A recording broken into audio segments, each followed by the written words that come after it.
জাতীয় নাগরিক party NCP Comilla 4 অর্থাৎ দেবিদ্বার থেকে আমাকে মনোনয়ন দিয়েছে। আমি গত 29শে ডিসেম্বর সেটি সাবমিট করেছিলাম। আজকে মনোনয়ন বাছাই হয়েছে এবং প্রাথমিকভাবে মনোনয়নটিকে বৈধ ঘোষণা করা হয়েছে।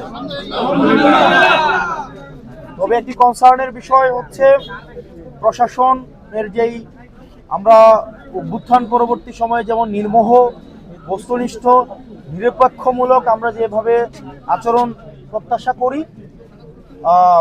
আজকে পরে মনে হয়েছে যে নির্বাচনে কতটা নিরপেক্ষ হবে, প্রশাসন কতটা নিরপেক্ষ থাকবে, সেটি আসলে এখন আমি শঙ্কা প্রকাশ করছি।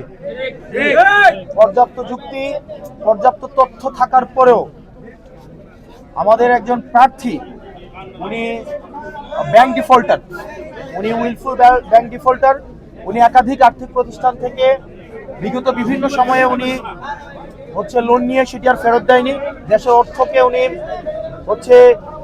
তসরুফ করেছেন এবং ব্যাংক ডিফল্টার হওয়া সত্ত্বেও উনি সেটিকে এই তথ্যটি যখন গোপন করে এবং হাইকোর্ট স্টে দেওয়ার তথ্যটি যখন গোপন করে, এটি ব্যক্তিগত তথ্য গোপনের পর্যায়ে পড়ে এবং আমাদের নির্বাচনী আচরণ যে বিধিমালা রয়েছে সেখানে স্পষ্ট উল্লেখ আছে, কোনো প্রার্থী যদি ইচ্ছাকৃতভাবে তার তথ্য গোপন করে হলফনামে উল্লেখিত, তাহলে সেটি তার প্রার্থিতা বাতিলের যে বিধান রয়েছে। কিন্তু আমরা দেখতে পেয়েছি প্রশাসনের কাছে আমরা পর্যাপ্ত তথ্য প্রমাণ এবং যুক্তি উপস্থাপন করার পরেও সেখানে প্রশাসন কতটা নিরপেক্ষ আচরণ করতে পেরেছে সেটি আসলে প্রশ্নবিদ্ধ।